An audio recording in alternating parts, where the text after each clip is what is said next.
Hey everybody, it's Rajesh here. Intane here.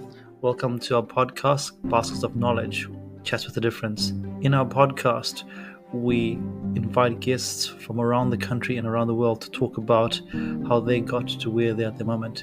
It's about a journey, it's about an experience, it's about their life. Kia ora koutou, everybody. Welcome to another episode of Baskets of Knowledge. We're recording this now on the 3rd of January, so hopefully you have had a fantastic New Year's. And if you do New Year's resolutions, inverted commas, hopefully you've got that going. But if you don't do that, that's fine as well. You know, the world is all about doing things that's right for you. As always, I like to share a piece of knowledge into my basket that I've had since we last had our last podcast. And I've been going back into my psychology and doing a bit of reading. And one of my favorite authors is Paulo Coelho, who wrote The Alchemist. And there's a quote that I came across a few days ago that really just resonates, especially at this time of the year. And the quote is basically, "Don't waste your time with explanations. People only hear what they want to hear." And that is really powerful for me as I thought about that because I was like, yeah, too many times in our lives we try and explain or justify things that we're doing. And obviously, sometimes in a workplace, you need to do that there, or in some places, you have to do that there. But in your own personal lives, when you think about things that you do and things that you're doing, for yourself, and people don't align with that there, you always find yourself trying to justify and explain why you're doing these things to other people. But why do we need to do that there? Because they're always going to hear what they want to hear, and they're always going to see what they want to see. And that got me thinking a lot about my own life and the things that I've done things in my life. I've tried to do a narrative based on what other people are going to say and hear from what I think, as opposed to what is truly me.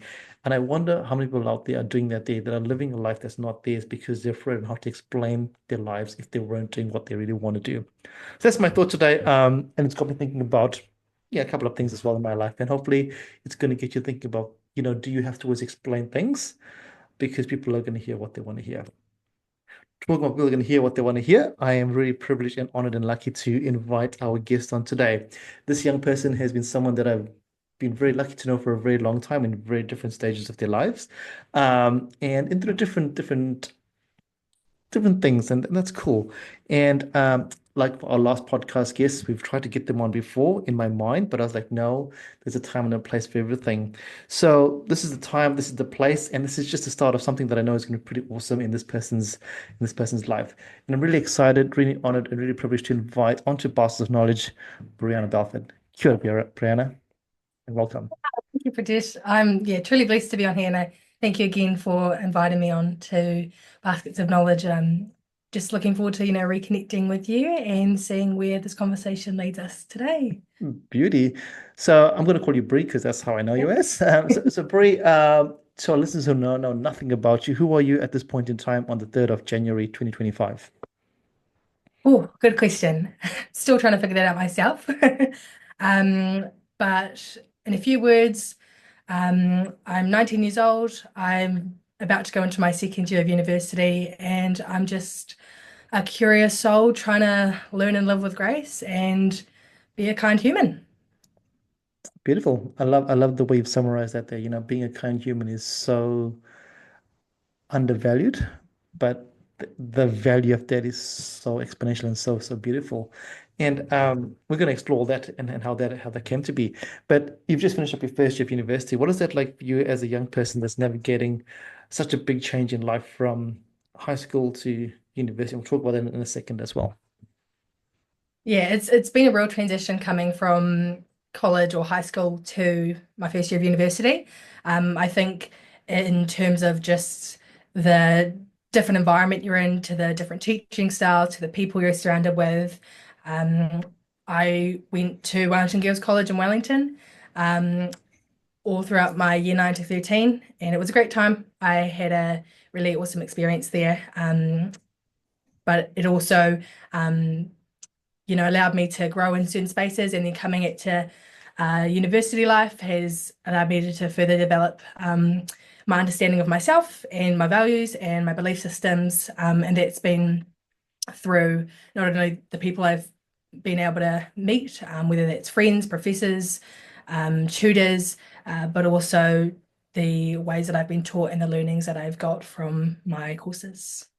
Beautiful. And I asked that question there because if we go back a little bit, you went to a large urban Wellington school, an all girls school, an all female school, I guess. And was that like for you as a young person going through a school that was basically in the center of Wellington, essentially, and also going through its own transition when it was having buildings torn down and but also this is a multi-layered question, but also you were there when the crazy protests were happening as well. And it was an interesting time for you as a young person as you're transitioning into year 13, especially. Yeah, it was a pretty chaotic time when I was at college. I had year nine pretty smooth running, lots of learning. And then, yeah, we had the protests with COVID coming in.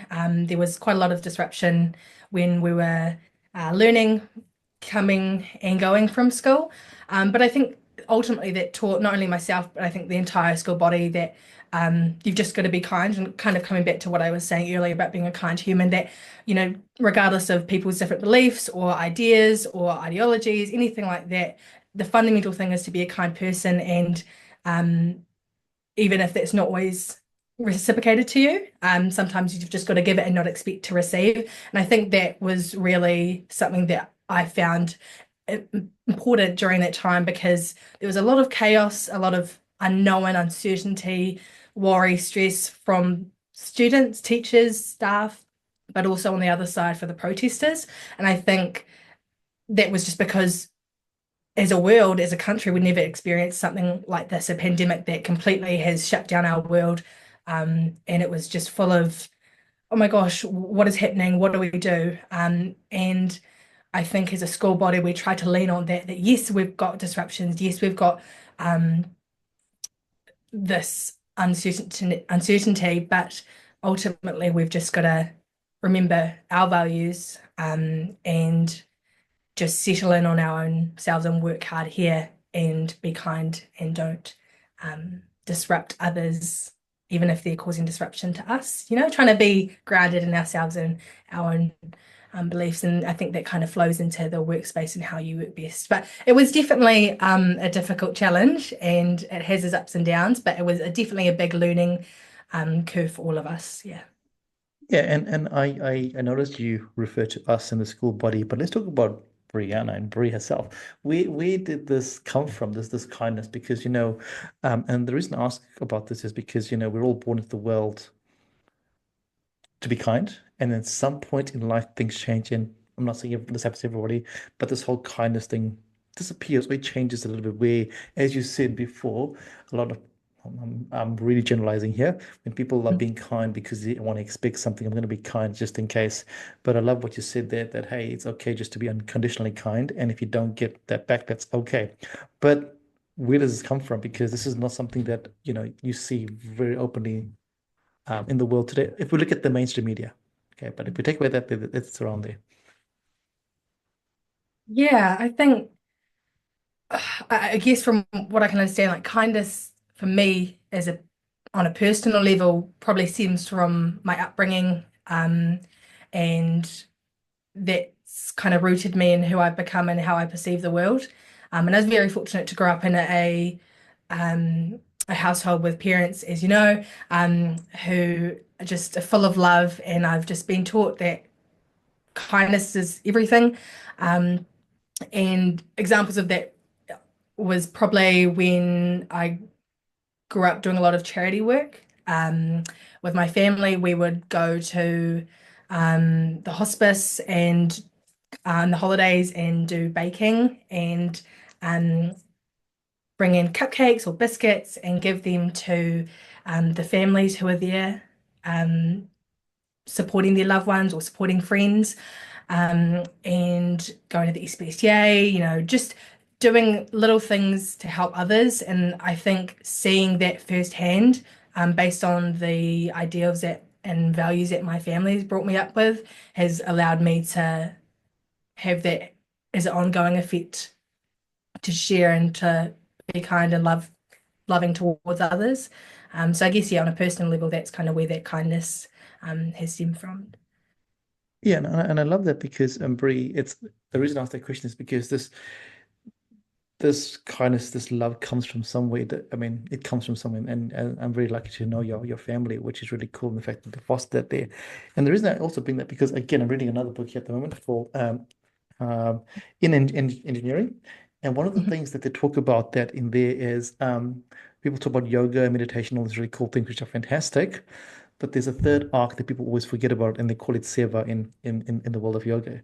And seva is exactly what you and your family do: is you go and you do things just because, just the Mm. kindness. And if more people did that there, the world would change quite dramatically. So it's really beautiful to see that's happening. And yeah, and I also bring that up because, we in the world bit, oh, let's go to yoga, let's go to meditation, which is awesome and beautiful, which is for yourself. But then what are you giving out there, and without expectations? So it's really beautiful that you have that there. Um, and I love that there. But I'm also going to link back to the fact that you have a strong family system, but also you're very proudly Pacifica. Let's talk about Mm. that there. Talk about the Pacifica, how you bring that into your living and your worlds. Yeah, absolutely.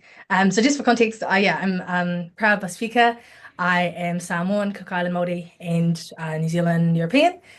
So I've got little pockets of everywhere, to be honest. And all of these parts of me have shaped me into the person I am today. Um, and I love my culture. I love the beauty of it. It's just such a vibrant culture with just a tapestry of incredible arts and language.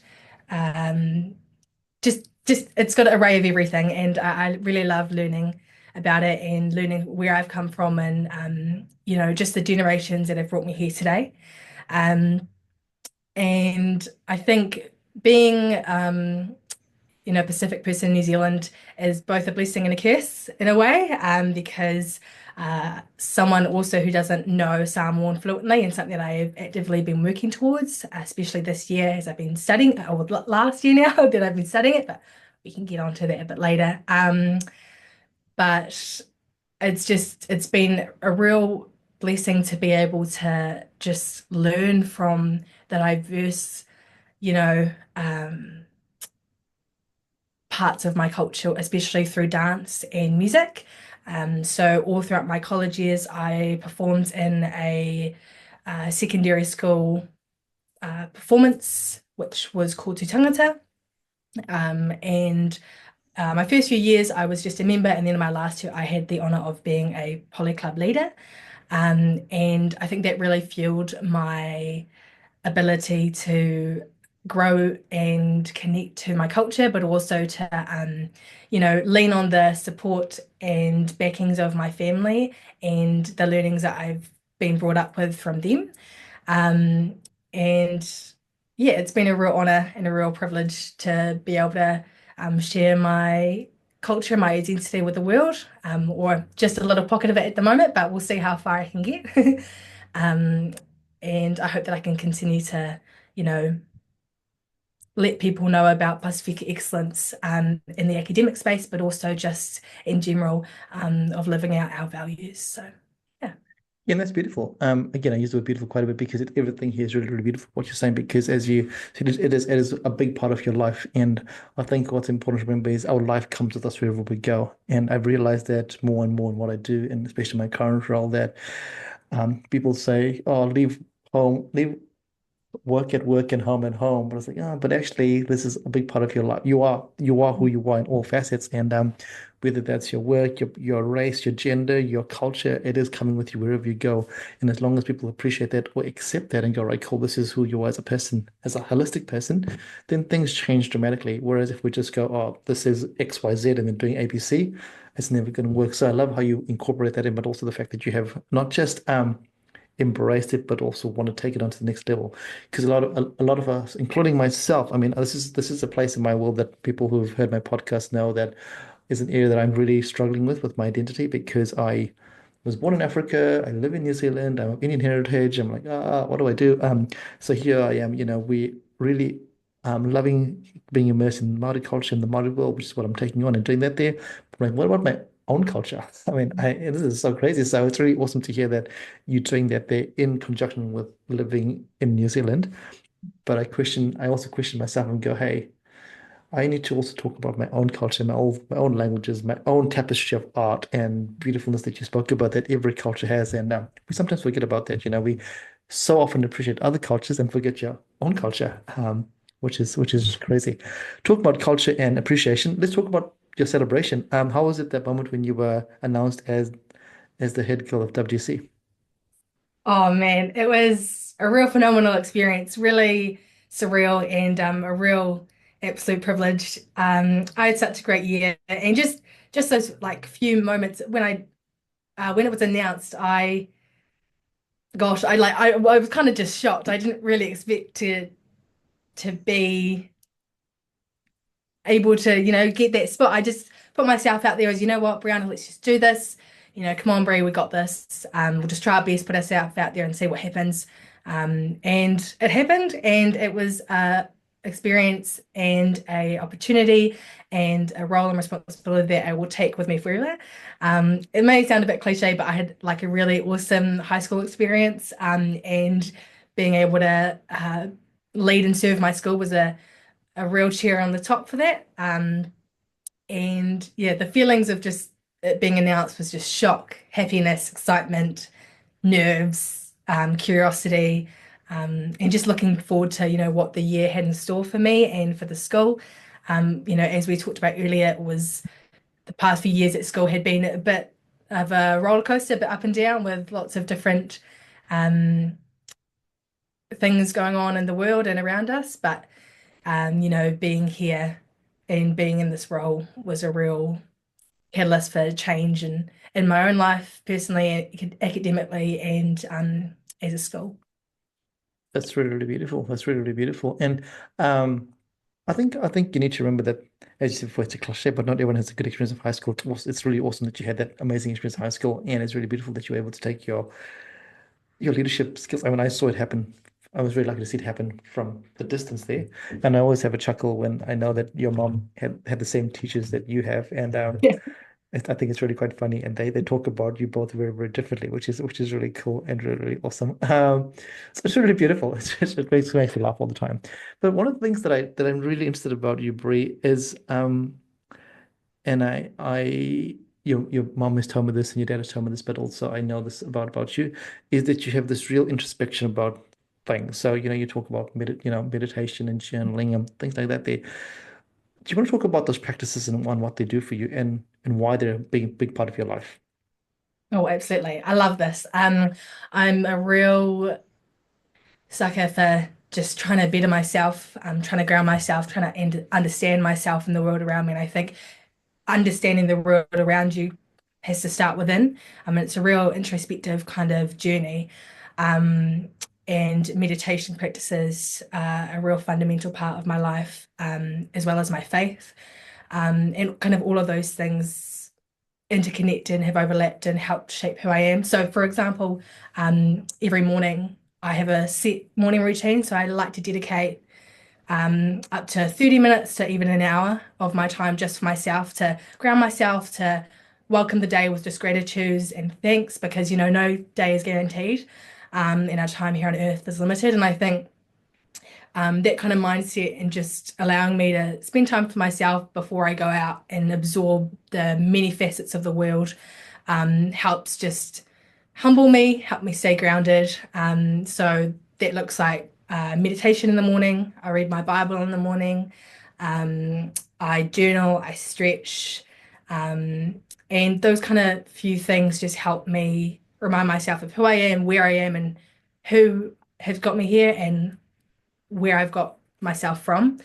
And those just really help me set myself up for the day. And practices I've been doing for about 4 years now, and it's really just changed my life. And I've noticed a significant change in my attitude and my mindset towards the day, towards the people I'm around. And I often find that if I've maybe missed a day or I haven't been able to do it the way I would like to because of certain, circumstances, that I do find that the way I go about the day can change. So yeah, it's been a real enlightening experience, definitely. Oh, beauty. And what got you started 4 years ago? If we go 4 years ago, that's COVID, I guess, the COVID year or Yeah, the, about yeah, 2020. yeah. Honestly, it was just I'm a real curious person. But by nature, I just love learning, love researching. I'm always eager to get my hands onto something, especially books.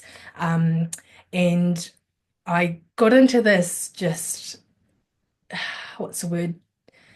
Just deep dive into, self-help books, improving yourself.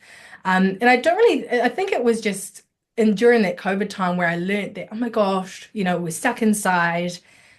How can I make the most of this time? There's, people who are, losing loved ones, who are dying, and it's kind of scary. The world that we're living, it's full of uncertainty, and no one knows what's going to happen. So I thought, while I'm here, while I have the privilege to be here on this earth, what can I do to make my own life better, but also make other people's lives better with a better version of myself? And I've always also been quite a, I suppose, mature thinker, a deep thinker. So I would have been about 14 then. Yeah. So for a 14-year-old, it is, I suppose, kind of odd to be thinking like this. But I've just always naturally leaned in towards, deep, thought-provoking questions about life. I've always pondered lots of things and I've always got lots of things on my mind, sometimes to my detriment. But I guess that period of time provoked, that change and just and wanting to learn about myself and better myself um, in all aspects of my life. Yeah. And I guess carrying on that theme there, and the theme of what I asked, what my learning was this week here. At the age of 14, did you have to explain yourself to other people? Because obviously your peers were like, "What the hell, bro? What are you doing?" Or even your family might be, "Oh no, what is going on here? Do we need to, Because it's so different for a 14-year-old to go, I'm actually going to start meditating and journaling and doing that. Yeah, definitely. I had peers and my family, mum and dad were like, "Gosh, did we raise this kid? Like, we raised this kid okay, I guess." Especially having the young. But yeah, I suppose they did all right. But hey, never know. Um, but yeah, I definitely had to kind of explain myself and look like these are my beliefs, these are my values. Obviously, with change in time, they may develop. Um, but I've stayed pretty consistent with my routines, my rituals, and what I just like to do. And I think the thing is, I go by the saying that people that mind don't matter, and people that matter don't mind. So the people that, were happy that I was doing things that made me happy and brought me joy. Those are the people that mattered and were proud of me for, putting practices in my life that benefited me and then also helped, them grow because they would have thought, oh, I didn't really kind of realize that I could do this or I could implement this. My parents, even people older than me, they were like, oh, wow, Bree, this is a real important practice and something that I value. And now that you're doing it, maybe I can make time for myself as well, even if it's just 5 minutes every day. I always say that, like, just because I've kind of grown into having periods of time for myself each morning and even at night, um, where I do kind of a lengthy time period, it doesn't need to be long. It can be 5 minutes of your day in the morning to just say a few things that you're grateful for, or um, just be thankful that you were here on earth and that you've been woken up this morning. Like it's just little things like that are a real privilege. And I think especially over these past few years where I've had to navigate grief and loss as well, that has been emphasized even more as I've gotten older. But yeah, definitely have to explain myself, but also I don't have to because I'm just surrounded by people that want to uplift and support me and vice versa. I love that saying that you had there just before. People that don't mind matter, and people that mind Matter, don't don't matter. mind. Yeah, that's such a beautiful saying. We'll write that down. That's really, really beautiful. And it's so true. And it goes back to what I said at the start, when you've got to explain things to different people, the ones that get it will be all right, whatever. But the ones that don't get it will keep on wanting an explanation of, well, tell me more, but not in a curious way, in a way Mm. to pull you down and go, but, when the but comes into play, and then you go, hey, wait a minute, just leave it alone. It's really, really, really awesome. And is there I'm just going to ask you for your secrets here. Do you have a sequence for your morning routine? And the reason I ask you this is not because I want everyone to know your morning routine, but I want people to realize that morning routines can be everything. Because when you jump online, you see everyone's got says this is the morning routine, but I listened to a podcast the other day with Rangan Chatterjee, who I think is amazing. And somebody asked him the same question, and he was like, "This is my routine. It is Mm. right for me." Because the lady was like, "Can you tell us what to do for?" And she was like, "No, no, no, I'm not telling you what to do because what your world, I have no idea what your world is." And he explained my routine. So you've got to find your routine. So what is Bree's routine? Yeah, absolutely. I just kind of want to add on to that before I go Sure. into my routine. Sure. In the aspect that, yeah, especially think in this world and for young people like myself, there's a lot of content coming out of, the things I'm talking about, like how to better yourself, YouTube videos, TikToks, Instagram. Do this and you can glow up. Do this and you can be like this. But I really love that what you've just touched on about your routine's got to be for yourself. And you can't really follow someone else's because um, you've just got to learn how your body works, how your mind works, how things feel for you and work in your everyday life. And you've got to give yourself a bit of grace that you might not be able to wake up at 5 a.m. like people say you should on the first day of January, especially during this time of the year. Everyone's got all these expectations and resolutions or goals. And I think they're important to have, but it's also, you've got to be mindful not to put too much expectation on yourself and to be kind to yourself. And give your bit of self a bit of leeway because things just don't happen overnight.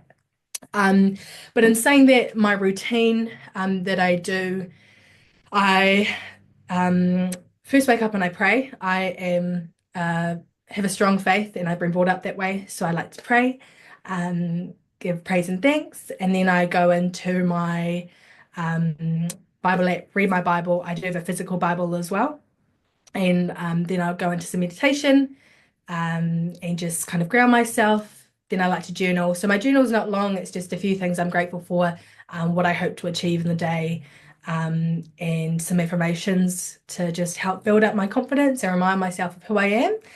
And yeah, stretching, and that's pretty much it. It can take, I mean, it depends on how long I have, but it can take 30 minutes or even up to an hour. If I really want to dive into some things deeper, or work on some things more, or find that, yeah, I need to just settle down and ground myself for a bit longer. But that's just kind of what I've been doing. Some things have changed and swapped places over the years until I've kind of found a rhythm of things. And I'm sure I will add things or maybe get rid of things over time as I grow and get older. But at the moment, that's kind of the routine that works best for me and my life currently. I like that because I just want people to hear that it is simple. It works for you in your space, and then you can choose the time, the length that you want to do it for. Whether you wake up at 5 o'clock in the morning or whether you wake up at 10 o'clock, that is your structure, your routine, whatever that looks like. And it's important because, as you said before, with the new year coming on, and everyone's like, you need to do blah blah blah. And the word need, as soon as you hear that, like, okay, this is terrible. The word need, nobody needs to do anything apart from eat and sleep, and that's it. Everything else is you have a choice, right? Everything else is choices that you make. So it's really beautiful that you speak about that. And the other thing I want to highlight is how simple it is. It's not like you've gone for a 5K run and then you've done 5,000 press-ups and then all these other crazy things which people say you've got to do before you wake up at five, but before 5:15, get that done. So yeah, it's really awesome that you have done that there. Yeah, Um, definitely. yeah. And the one thing that I'm really intrigued by is your dad wrote a really beautiful thing on LinkedIn about you. Um, Tell us about what a human zoomie is. Oh my goodness. Wow. Human Zumi is basically I've grown up with lots of pets in my life. And I don't know if you've had a dog before, or if you've been around dogs when they have kind of those chaotic, crazy bursts of energy, and run up and down the place or try and eat their tail, things like that. Not that I'm trying to do anything like that, but We don't more judge. We don't judge. But more just bursts of energy where I often find myself with my headphones on, dancing in my room, just jamming out to music. Or I come up to mum and dad, I'm like, Mum, Dad, I'm just so grateful for you. I just like, oh, and I just have so much energy and life, and I just feel like I've just been um, fueled up with an extra dose of energy, often coming during nighttime when everyone's trying to go to bed. Mum and dad don't always like that, but I'm sure it brings them some sort of joy. Um, but yeah, just kind of little pockets of energy in random times of the day where I just find myself feeling really happy, feeling energized, feeling grateful. And sometimes it can come during a day where I've had a really rough day, or sometimes it can come and be a backbone of a really positive, happy day, where I just feel that extra courage and burst to just be free, let go. No judgment in my household, so we just do whatever, to be honest. And I asked the question because I want people to remember that, in a world that the world we live in at the moment is everyone says you've got to speak out when you're in trouble and blah blah blah blah blah. And I totally appreciate that. But what most people forget is you've also got to speak up when you have all this energy. Mm. When I work with young people, I always tell people, hey, you have to be able to find people that you can talk to about any time. When you have the energy, when you're happy, you've got to go talk to them because we are so conditioned and programmed now to go, you've got to talk to somebody when you are insert whatever negative mindset in this. But actually, as you said before, we go through ups and downs, and why not also share the ups with people in your life and not just the downs? Because why not, right? And Yeah. I think when this is my perception, I just see we see so much conversation about the negative aspects, but why not share those positive things as well? And doesn't have to be, hey, I've done this. Yes, it's like you just said, I've got this energy, and I'm just going to say whatever you feel, Mm. then it disappears again, which is really beautiful. So thank Yeah, you for yeah, that there. Yeah. yeah. No, yeah, 100%. I feel like um there is a real true thing happening in society at the moment. We're focused, if you watch the news, like all the news that you often consume is just full of just sad hatred, war, all of these things. And I think it's important to acknowledge those because it is a real part of the world that we live in. But I also think, we often brush under the rug the highs, and especially in New Zealand, I've noticed that, we're very humble and don't always like to not brag, but just acknowledge our achievements. And I don't think it's something to be ashamed of. I think it's something to be proud of because you've gotten so far from where you might have been, or even if it's just like, does an achievement for me isn't always like, oh, hey, I've just won the best prize for my school, or I've got a big new job promotion. It's also just like, I woke up today and I got a real yum meal to eat, and that was a real high of my day. And speaking of highs, and something in my family that we like to do every once in a while, we'll usually at the end of our day or week is ask each other, what was a high, low, and what do you know? So what was a high that you had this week or today? What was a low, and what was something that you learned? And I think that kind of mindset has really helped you know, shape our perception of our day and also each other, and just how we can help uplift each other in the highs as well as the lows, and not just, yeah, like you said, focusing on one side more than the other. It's a balancing it because as humans, we're, you know, always going to experience a mix of emotions, and it's just trying to acknowledge all of them and embracing all of them, but not always um, zoning on them completely and attaching them to yourself or to others. And that's so interesting because when I joined my new team, that was the first thing they introduced to them. I said, every week we're going to do a high, low, and what do you know on the Monday and the Friday. And they're like, what are you talking about? And they're like, we're doing this every week. I don't really care. And I was like, Mhm. it doesn't have to be about work. I just want to introduce this. So every Monday and every Friday we do this exact thing which you speak about because we need to acknowledge the fact that hey, there are highs, there are lows, but also there's learnings that people have. And at the start, it was really hard for my team because they're like, it's always about work, and I was like, I don't really care about. I mean, I care about work, but I don't want to know about work. I want to know about the other things in your world. And it was really interesting because nobody was bringing their highs. Mm. Everyone was bringing their. It was easy to bring their lows. Everyone Yeah. could complain. I was like, no, guys, I want to know the highs. It's always start with the high, then the low, and then what do you Yeah. know? And Absolutely. I always said I want the no not to link to your highs and your lows. It needs to be something totally different. And yeah, so I love that you brought it up because I brought it up in my team and they were like, what are you talking about? The other thing is, Brie, is that anyone as you probably know, I do coaching as well. And one of the Mhm. hardest activities I do with my coaching clients is I tell them that they have to write down 5 wins every single day before they go to bed. Mm. But the 5 wins cannot be the same every day. So my clients, when I work with them, the first 2 days they're very easy, but they come to day 3, they're like, I don't know what to write. That's not the same as my last 2 days. It's like, oh well, because then you have to actively think about it, as opposed to stay. I had a good meal today, I had a good meal today, yeah, easy, whatever. But when you go to day three and day four, it becomes harder and harder. So but it's about that attitude of gratitude that you spoke about right from the start. It's about the kindness that you bring into the world. So I love that you at your ages bring this and your families bring it into your world, which is really, really beautiful. Talking about writing and journaling, let's explore the other side of you that you've just recently ventured in to your Instagram page about to whom it may concern. Let's talk about that there. What so to whom it may concern? What inspired that there?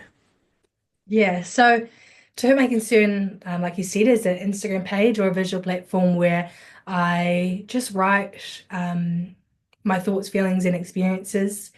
Even though I'm young, I feel like I've got a lot to offer with just the experiences that I've had, the lessons that I've learned, and the growth that I've gone through. Um, and I've always been someone who's into writing. I've always loved to journal, and that the page kind of stemmed as an extension of my journaling, but to a point where I felt like some of these words could resonate with others, and I wanted to share those and hope that people could find something that they could resonate with as well. And it was a bit nerve-wracking at first. I was like, Brie, am I capable of doing this? Is my writing actually worth sharing? I had a bit of imposter syndrome leading up to the launch of the project. Who's to say that people will, want to learn from me or understand from me, or understand or can, resonate. There's just a lot of doubts flying through my mind, but then I was like, you know what? We're just here living life on earth, why not just go for it? And I just tried to, work through those limiting beliefs and realize that there's probably people who have done the exact same and they haven't, shared a project or shared words or music, and they've regretted that in the long run because they've held back onto something which actually was probably worth sharing. And I think that kind of stems from the idea that we have to be perfect. And social media has really honed in on the idea of perfection or being this or that. And the thing is, these pieces of writings are really just kind of a raw reflection of what I'm feeling at the moment, things that are happening in the world. And as I grow, especially this year, I hope to produce more work that kind of deep dives on things. And I'd love to see where it could go further. If it's continuing as a writing platform on Instagram or if it, grows into something bigger. I don't know what that looks like right now or what that will turn out to be, but I'm keeping all doors open. Um, but yeah, I'm really happy I started the page and I'm really grateful and happy that people have been able been able to resonate with the words, because um, it was a real moment of like courage for me to put myself out there, and possibly expect, negative comments. But I just came in with a heart of open-mindedness, courage, and just being kind to myself and just saying, let's do it. And so far it's going good. And I look forward to, what 2025 has in store for to who it may concern. That's beautiful, and I'm going to celebrate that with you. You know, it is always hard to start. You know, starting is always the hardest thing because all the crazy what is come into play. But I learned something in my training, and the question was, what is the worst thing that could happen? Mm. And is that actually the worst thing that could happen? And you keep asking that question, and as you deep dive, really actually, there's actually nothing that really happens. The worst thing that happen in life is death, right? So if somebody says a negative comment, whatever, who cares, you know? And the other thing that somebody said to me as well when I was doing some other stuff was they questioned me and they said to me, you might have all these negative comments in the world, but if you have one positive comment, you've changed one person's life. And I Mm. was like, boom, I was like, that's all that matters to me. You know, it doesn't matter.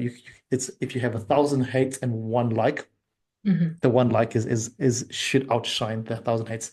But again, like I say, we've been programmed in our brains to look at the 1,000 hates apart from the one bright light there, which is crazy. And again, like I said before, we're not discounting that the world is in a crazy flux, but it also we must remember that that's not the only part of the world. That's only one part of the world, which we happen to see all the time, Mhm. sadly. Yeah, which Yes, is yeah, crazy. 100%. Yeah, so I love it. I look forward to seeing what happens with that platform and that page, and keep going because as you said, I also want to challenge you, but also not challenge you in a positive way to go that we live in a world where people think that age means something. But I think, and I read this somewhere. I don't know where I read this from, but it said it's not about age, it's about wisdom. And experiences bring wisdom. Age doesn't bring wisdom. And I was like, boom, so. And I was like, this is so true. Experience brings wisdom, not age. And I was like, huh.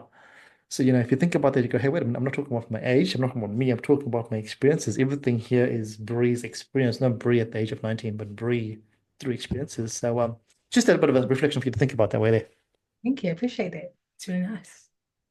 Um, Bree, I'm going to come circle back because there's so much in your life that we can talk about, but I want to circle back and talk about being at university this year and embracing your Samoan culture in an academic sense, because you have it at home, but now in an academic sense, but also in amongst all the other crazy cool academic things you've done, because your parents are very proud of you and they put everything out there so we can actually see that you've crushed the world, which is great. But I want to focus purely on your what is it like learning in an academic setting as opposed to learning at home or in a community setting, I guess. Yeah, definitely. So yeah, I had the opportunity to learn Samoan for my first year. So I did it in both of my semesters at Vic. And it was a real enlightening experience.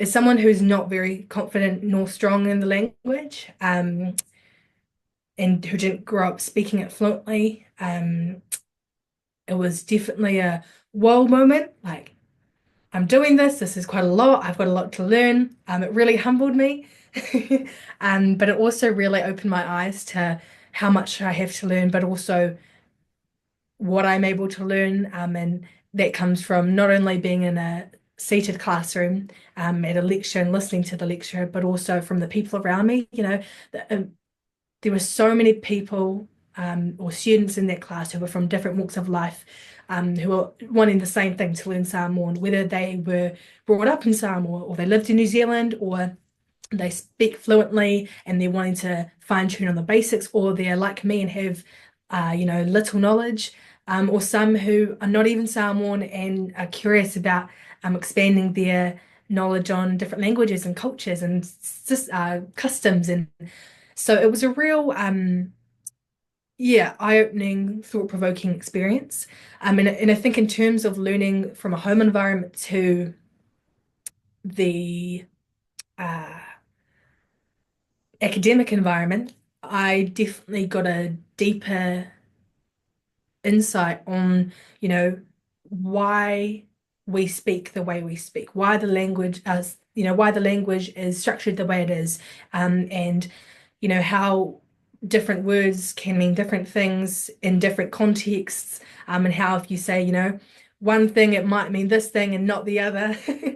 So just being mindful of that. And I think that comes with any language, but I guess just learning that on a deeper level and studying it more intensely through conversation with my peers, learning about dialogue, watching videos, studying, doing quizzes, then having to write full reports and reflections, and reading some on literature.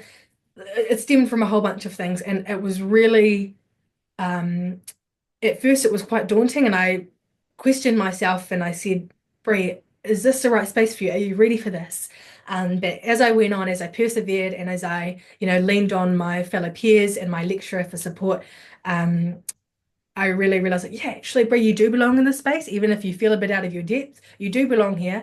The Samoan language and the Samoan culture is in your DNA, and it's up to you to continue to build on that. For me, it was honestly just a real privilege to be able to learn Samoan in an academic space as well. I think there's a real beauty to learning it at home, to learning it with your community, whether that's, family, friends at church, but also learning it at academic space and having it and growing a deeper appreciation for just the way the language works is something that I found really valuable. And even speaking to my dad, who's a fluent speaker, and my other family members, they've actually learnt things off me, or put more thought into the way they speak and interact with others in the language. So I think overall, it's been a real learning experience. Yeah. And it's so great because when you learn a language, you think about English language as well. Any language when you speak, say it, write it, it can be taken in so many different ways. But unless you understand how language is formed and why we use different languages, you just don't understand that. So it's really awesome that, what you're learning in your Samoan classes is also extrapolating to all your other world and, probably will make your writing even way stronger, So I think learning of a language is really amazing. Yeah, which is something that I am dabbling in at the moment, but struggling as you can imagine. But that's cool. That's all cool. Struggles all part of life. Talking about struggles, um, was it a struggle for you seeing yourself as the poster face around Wellington City for Victoria University? Or was it like, whoa? Yes, it was a very raw moment, but it was a real awesome opportunity to, um, you know, I guess, yeah, be plastered around the city.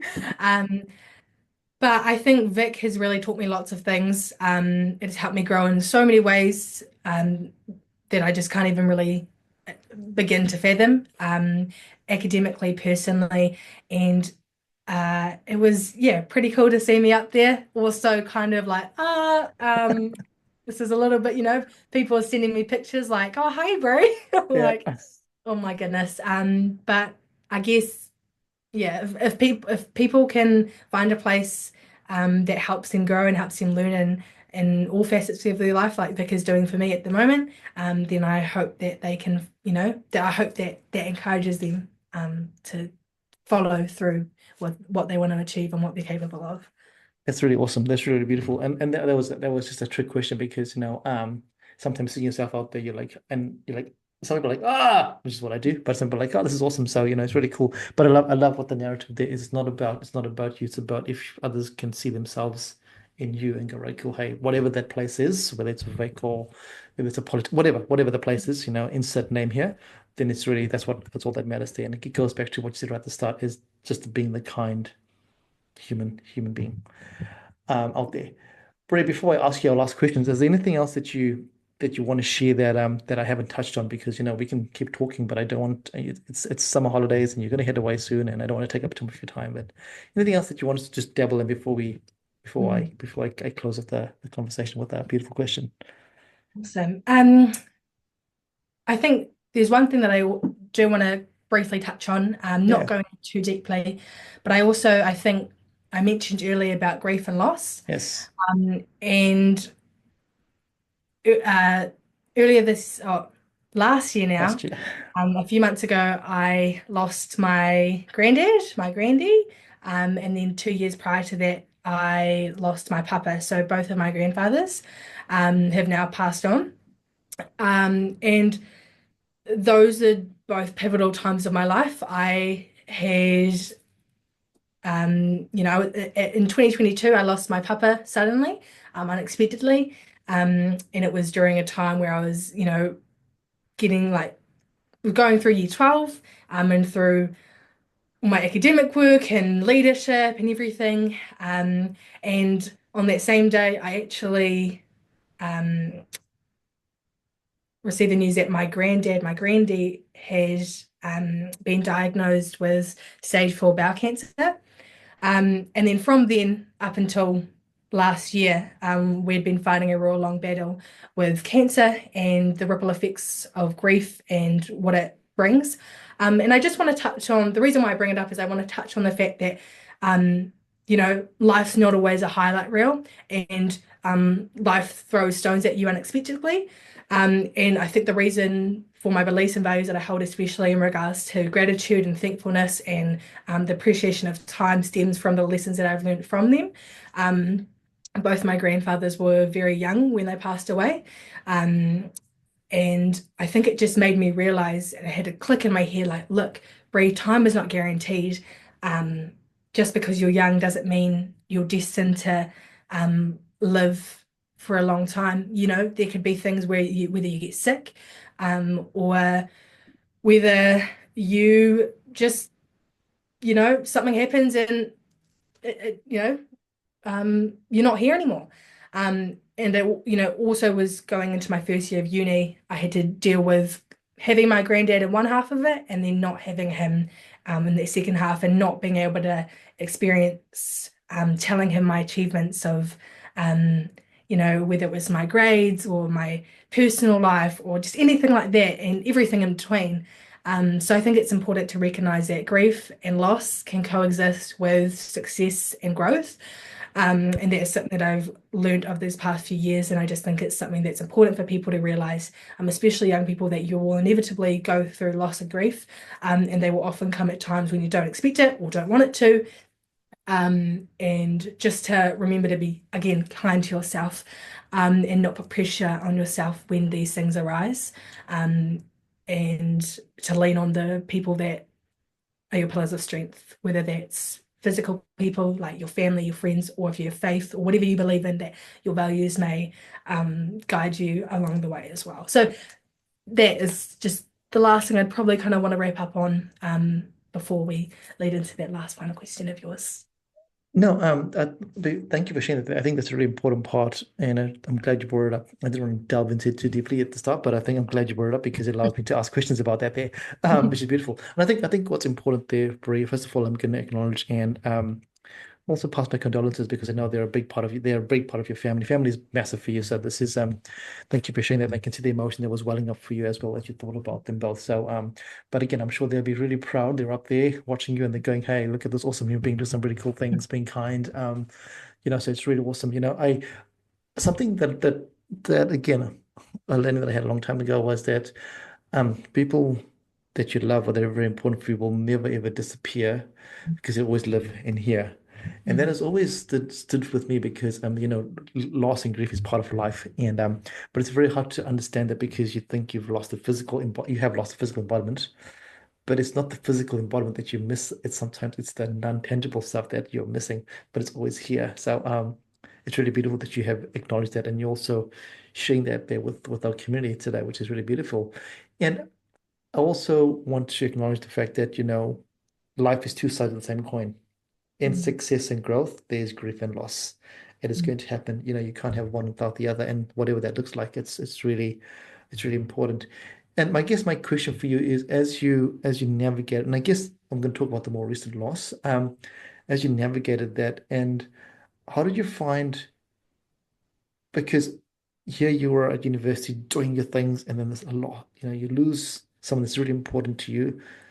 How do you find the strength to keep on going? And I ask that question because lots of people just give up. They're like, oh, this is it. And they just go. And it's okay. There's nothing wrong with that there. Did you find the strength or did you also go, actually, I'm just going to stop and pause for a little bit? Yeah, I'm gonna touch on the one You of the can touch last on points anything on, you can touch on anything you want. You can touch on about anything you want. um about that then yes, you might lose a physical essence of someone, but they still remain with you. And I think that links back to one of my granddad's sayings to me and our family was that any tree transforms, it doesn't disappear. And I think yes, that energy that you have with that loved one, the essence that remains with you is the bit that you'll carry further. The memories that you've banked with them, the experiences, the lessons you've learned, all of those will remain with you. And those are the things that you should ground yourself with. And that was something that I did at the very beginning. As those last final days approached, when my granddie was about to pass away, and then leading up to that. Um, Time was just the main thing that we spent with him, just quality time, hugs, love, reminders of how much we loved him and how much he fulfilled us with just so much love. And we were just had such an abundance of love and appreciation for all the things that he had brought into our life and the things that we will carry forever. And then after he passed away, I decided to step back from uni for a bit. I had some time off to just reset, um, move with my grief, and allow myself to lean on others, but also be to pillars of strength, especially for my mum and my grandma. Um, and I think being vulnerable is really important, and speaking about that is really important. So, my mum, my dad, my other family members were all part of my grief, and we all leant on each other when we needed each other. But allow myself to have a bit of a breather, have a bit of time was really important. Um, I also decided I was going to do a fourth course at university. I was going to do international relations. But I actually decided that I wanted to take a step back and I knew that I didn't want to overwhelm myself and overload myself with things that would just, I wouldn't be able to put my full effort into or put my full heart into when I knew that I wanted to, but it just wasn't the right time. So I decided to withdraw from that course because this was at the time between trimester one and trimester Yep. two. Um, and I'm really happy I made the decision. I know it was the best decision for myself mentally, physically, emotionally.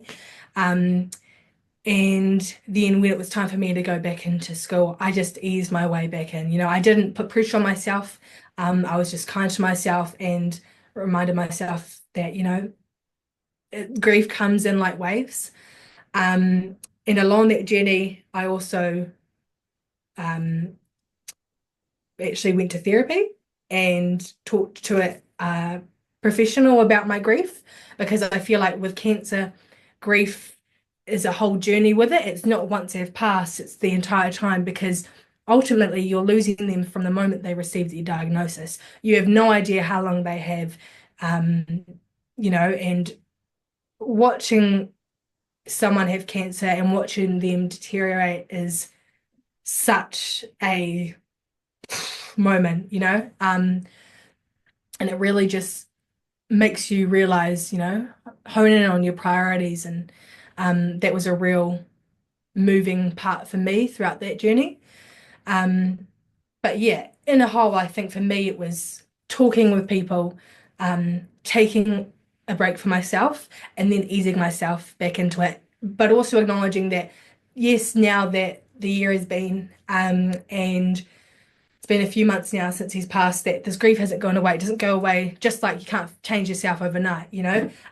Some days might be either easier than others. Some days will be like I'm back at the start again and I feel just this overwhelmed sense of grief. And I think it comes back to the concept of, grief comes in and out like waves. Like some days you'll feel like you're floating, others you feel like you're drowning, or some days it might just be a wave that comes past and then you're back on just kind of making it steady. But I think just leaning on my family, my loved ones for support and talking it through, journaling it through if I couldn't talk it through, I feel like I just needed to let it out on paper.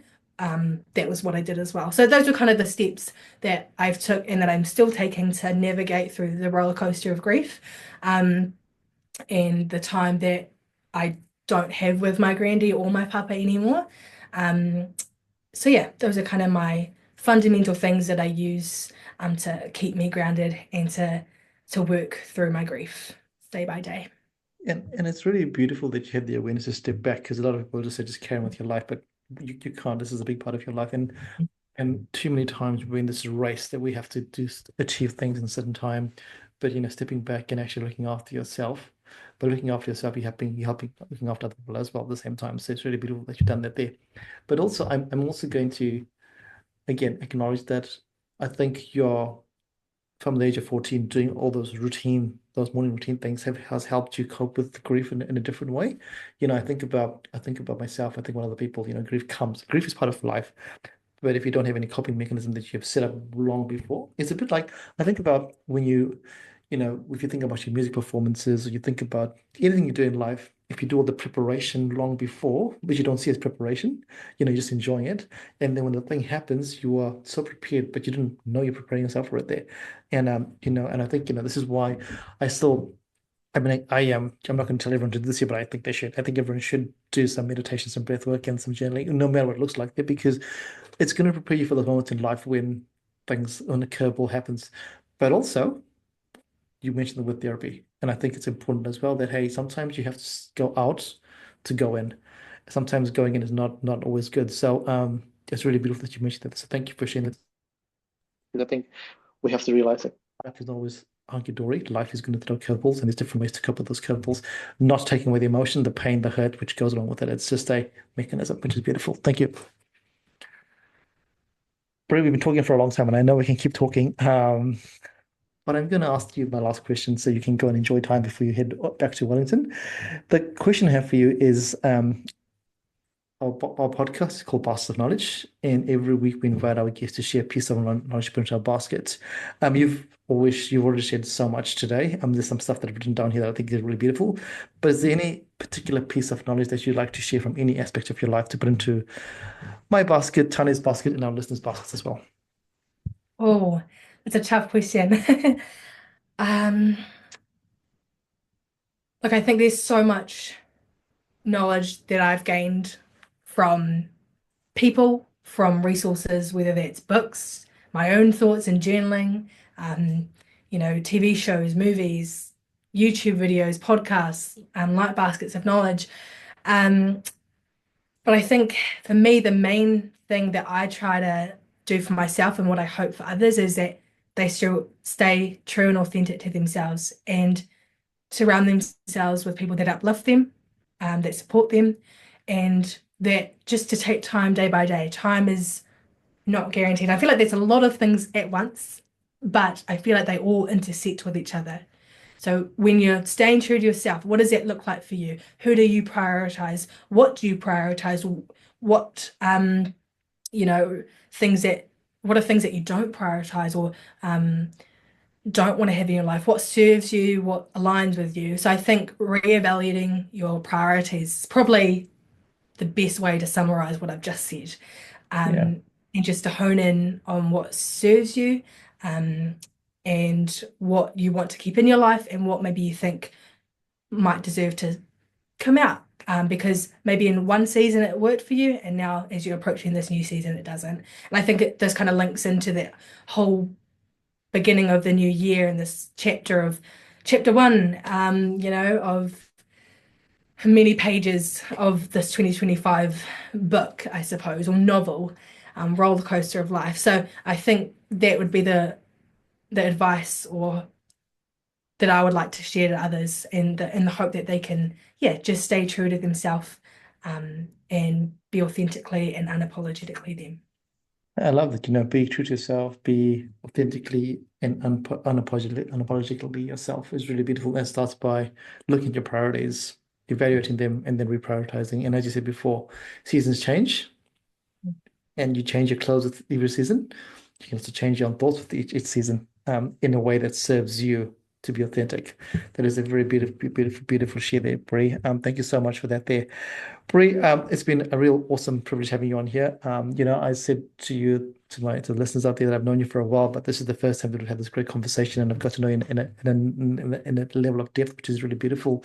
Thank you for your time. Thank you for sharing your knowledge. Thank you for sharing everything you've done today.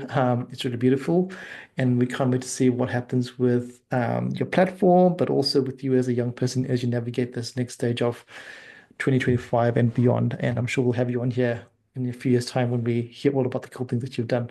So thank you so much for jumping on today, and much love to your family as well for letting you be on here today as well. Oh, thank you, British. I really appreciate your time and for reaching out again. It's been a real privilege and honor to be a part of this awesome podcast that you've got going. So thanks again very much. No worries. For our listeners out there, hopefully you've enjoyed today's episode. If you haven't learned something today, go back and listen again because I promise you, you have just been zoned out. Go back and listen. There's some really beautiful things to learn today. For those of you that have jumped on to our podcast before, thank you for coming on. For those of you that are new, hopefully you'd like, comment, and share with people that you think could find this useful. Till next time, don't forget to keep smiling. Don't forget to be kind, as Bree says, and don't forget to always put something into your basket of knowledge. Till next time, ka kite. Bye, everybody. Peace.